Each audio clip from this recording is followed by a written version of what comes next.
Intra வண்டியில் சென்னையிலேருந்து டெல்லிக்கு போக செலவே இவ்வளோ ஆகுதுன்னா நான் வாடகை எவ்வளோ வாங்கியிருப்பேன்? கமெண்டில் யார் கரெக்டாக சொல்கிறீங்கன்னு பார்க்கலாமா?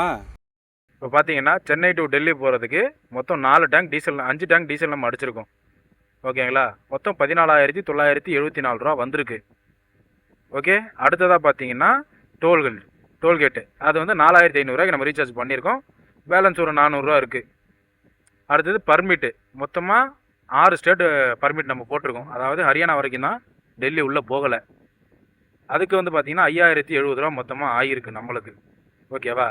ஆந்திரா 1 மாதம், தெலுங்கானா 7 நாள், மகாராஷ்டிரா 3 மாதத்துக்கு, மத்திய பிரதேஷ் 1 மாதம், ராஜஸ்தான் 1 மாதம், ஹரியானா இந்த மாதம் எண்டோட முடிஞ்சிடும். 31/7/26 அன்றைக்கே முடிஞ்சிடும்.